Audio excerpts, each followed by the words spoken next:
Hi friends, welcome to our channel super trade Lakshya. यहाँ बात करेंगे किस तरीके से प्लान कर सकते हो कल के दिन। कल मंडे है और एक लंबे वीकेंड के बाद मार्केट यहाँ खुलने वाला है। बजट वीक है, ये बजट के पहले काफ़ी एंटिसिपेशन है कोई पॉजिटिव अनाउंसमेंट हो जाए। लेकिन पॉजिटिव अनाउंसमेंट कितनी भी हो जाए वो पॉपुलिस्ट होगी। पॉपुलिस्ट मतलब कि लोगों का भला, लोगों की जेब में पैसा डालने वाली, जिससे कंजम्पशन पे ही ज़्यादा फ़ायदा होगा। अगर आप कहें कि और किसी सेक्टर में कोई फ़ायदा हो सकता है तो मुझे नहीं लगता। दूसरा मेजर जो चीज़ है जिस पे मैं यहाँ पे नज़र दौड़ाना चाहता हूँ आपकी, वो ये है कि एफआईआई का जो डेटा आ रहा है, एफआईआई की जो सेलिंग आ रही है वो अनस्टॉपेबल है। बिल्कुल लग रहा है कि मतलब रुकने ही नहीं वाली है। बहुत ज़्यादा एग्रेसिव काइंड ऑफ सेलिंग हो रही है। दूसरी चीज़ है कि जो एफआईआई का जो सेल फिगर आया है ऑन थर्सडे, वो बहुत ही ज़्यादा डरावना है। मेरे को लगता है कि यहाँ पे उन्होंने ऐसा लग रहा है कि एक दिन में 51% से 78% हो गया एफआईआई की नेट शॉर्ट पोजीशन। समझ रहे हो आप? मतलब आप आज न्यूट्रल हो और अचानक से आप एग्रेसिव शॉर्ट हो जाते हो एक दिन, और वो भी एक्सपायरी के दिन। तो इस डेटा को, क्योंकि एक्सपायरी के दिन ये डेटा हुआ है, तो इसका थोड़ा ज़्यादा मतलब तब निकलेगा जब अगले दिन आपको फॉलोअप, आपको एक उसका असर दिखे। तो मुझे लगता है कि अगर मंडे को कुछ ज़्यादा पॉजिटिव आया, बाउंस आया, क्योंकि एचडीएफसी की एक न्यूज़ भी है, एचडीएफसी बैंक की, कि एलआईसी वहाँ पे 9.99% तक का स्टेक ले सकता है। तो ये एक पॉजिटिव न्यूज़ है। लेकिन एलआईसी क्या इसका पैसा रखे बैठा हुआ था कि भाई अप्रूवल मिल जाए, हम डाल दें पैसा? तो ये सारी चीज़ें हमें देखनी पड़ेंगी कि क्या सही में एलआईसी बचाने आता है एचडीएफसी के थ्रू बैंक निफ्टी को।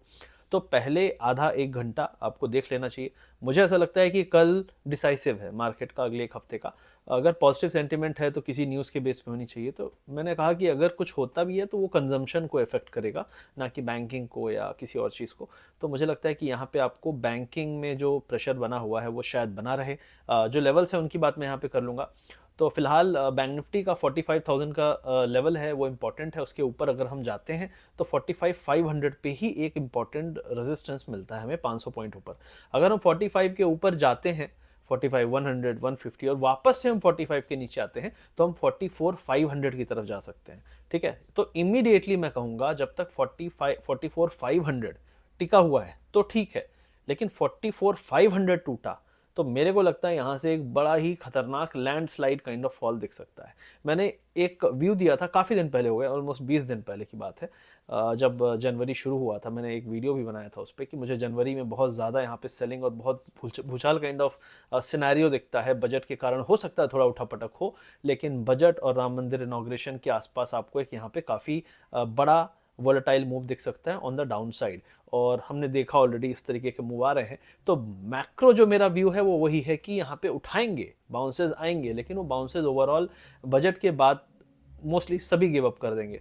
तो मुझे लगता है कि जो लेवल्स हैं आपको बहुत इंपॉर्टेंट है, 44 500, उसके नीचे हम यहाँ पे 2000 पॉइंट का फॉल देखते हैं। नॉट 200 300 400, 2000 पॉइंट का नोट करके रखो। दूसरी चीज़ है कि अगर निफ्टी 50 का 21,150 एरिया टूटा अगले 3 से 4 दिन में बजट तक में, तो आपको यहाँ पे सीधे 20,700 तक का मेरे को लेवल इमीडिएटली दिखता है। फिर 20,000 हम ऑलमोस्ट टच करने जा सकते हैं। ये अगले 10 से 15 दिन के अंदर हो सकता है। लेकिन लेवल इंपॉर्टेंट कौन सा है वो ध्यान रखिए, क्योंकि उसके टूटते ही आपको पता है एक दिन में 500-600 पॉइंट निफ्टी गिरा था रिसेंटली में, फिर से गिर सकता है। एक दिन में 2000 पॉइंट बैंक निफ्टी गिरा था, फिर से गिर सकता है।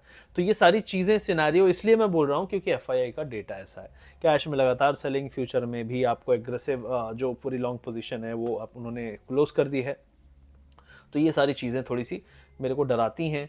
और जिस तरीके से मार्केट आजकल मजाक की तरह 500-600 पॉइंट गिर जाता है, मजाक की तरह स्टॉक्स 5-5 7-7% गिर जाते हैं, तो ये मुझे कंफर्टिंग साइन नहीं दिख रहा है मार्केट में। और मार्केट यहाँ पे हो सकता है कि अगले 2 दिन 3 दिन बजट के कारण थोड़ा सा ना गिरे, या रुका रहे, या उठ उठ के गिरे और वहीं पे रहे नेट नेट। लेकिन लेवल जो टूटेंगे, तो लेवल अगर बजट के पहले टूट गए तो भी हम गिरेंगे, अगर बजट के बाद टूटते हैं तो लेवल पे आपको नज़र रखनी है जो मैंने बताया है। उसके अलावा एचडीएफसी बैंक पे नज़र कल रख सकते हैं, क्योंकि वहाँ पे एलआईसी वाली न्यूज़ है। उसके बाद क्या इम्पैक्ट पड़ता है, एसजीएक्स निफ्टी तो थोड़ा सा, गिफ्ट निफ्टी सॉरी, थोड़ा पॉजिटिव है। लेकिन जो सुबह होगा वो सुबह ही होगा तमाशा। तो उसको बहुत ज़्यादा हम इसको अभी नहीं ध्यान देंगे। सुबह जो खुलने के बाद पहले 15 मिनट 20 मिनट में क्या असर दिखाता है एचडीएफसी बैंक, क्या असर दिखाता है, गैप अप या फ्लैट खुलता है, उसके बाद ही हम यहाँ पे डिसीजन ले सकते हैं। तो ये फिलहाल मेरा व्यू है। उसके अलावा अगर कोई सेक्टर है जहाँ पे मैं थोड़ा सा पॉजिटिव हो सकता हूँ, वो आपका ऑटो में कुछ अच्छा हो रहा है। टू व्हीलर में काफ़ी अच्छा हो रहा है, बजाज ऑटो, ये kind of stock. Ambuja cement काफ़ी अच्छा कर रहा है, अदानी स्टॉक्स में भी था, लेकिन अंबुजा सीमेंट ने काफ़ी अच्छा एक ब्रेकआउट काइंड ऑफ स्ट्रक्चर दिखाया है, तो उस पर आप नज़र दौड़ा सकते हैं। क्योंकि मुझे ऐसा लगता है कि ये यहाँ से फिर से वापस से अपने पुराने ऑल टाइम हाई की तरफ जाने का पूरा स्ट्रक्चर बड़ा पॉजिटिव सा लग रहा है। बैंकिंग में पीएनबी सरकारी बैंक है, ये काफ़ी अच्छा दिखा रहा है, हैंगिंग मैन पैटर्न बनाया है वीकली में।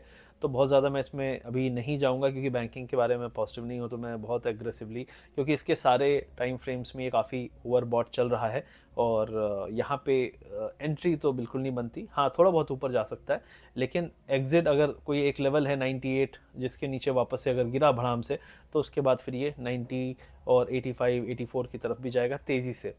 तो 98 should be the stop loss of the bulls I think, अगर आप यहाँ पे बुलिश हैं। ओवरऑल बैंक निफ्टी में मैनेजमेंट चल रहा है, कुछ खास यहाँ पे ज़्यादा हम नहीं मतलब निकालेंगे। तो यूएस पे नज़र रखिए कि यूएस मार्केट क्या करता है। यूएस मार्केट ऑलरेडी फ्लैट है, मैनेज्ड है। टेस्ला गिरा, आईबीएम के स्टॉक्स को उठा दिया, नेट नेट कहीं कुछ नहीं हुआ, लेकिन स्टॉक्स 8-8 9-9% के मूव दे रहे हैं और थोड़ी सी वहाँ पे भी अनईजीनेस है। तो मुझे लगता है कि यूएस में कुछ हो ना हो, ठीक है, लेकिन एफआई जिस तरीके से इंडिया में बेच रहे हैं, जिस तरीके से लगातार कैश में सेलिंग शुरू हुई है पिछले हफ्ते 10 दिन से, वो बिल्कुल भी कंफर्टिंग नहीं है। और फ्यूचर में जो डेटा आया है, एक दिन में 51% 78% डेटा शॉर्ट में हो जाना, मैंने कभी नहीं देखा एक दिन में इतनी ज़्यादा रिवर्सल। कोविड टाइम पे मैं इतना देखता नहीं था डेटा, कोविड के बाद से जब से देखना शुरू किया मैंने इतना अचानक से पलटी मारते हुए एफआईआई को नहीं देखा फ्यूचर एंड ऑप्शन में। तो ये बहुत इंपॉर्टेंट है, नज़र रखिए इस पर।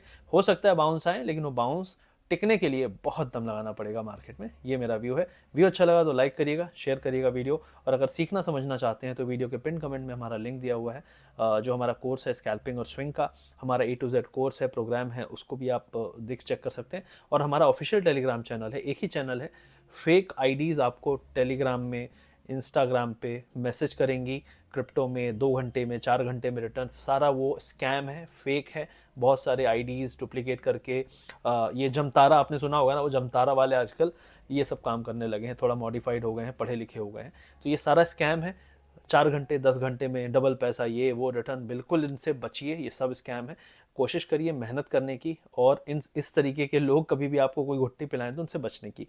स्टॉक मार्केट में भी सेम चीज़ है, जल्दी पैसा नहीं बनेगा, टाइम लगेगा, जल्दबाजी करोगे लॉस होगा। और अगर वो लॉस जल्दी में हुआ है तो याद रखो कि जल्दी का लॉस जल्दी से रिकवर नहीं होगा, टाइम लगेगा। Loss recovery is a process, इतना मजाक में नहीं होता, क्योंकि सबसे पहले इसको मजबूत करना पड़ेगा। ठीक है, thank you very much, see you soon, take care, like share subscribe and check the pin comment of this video.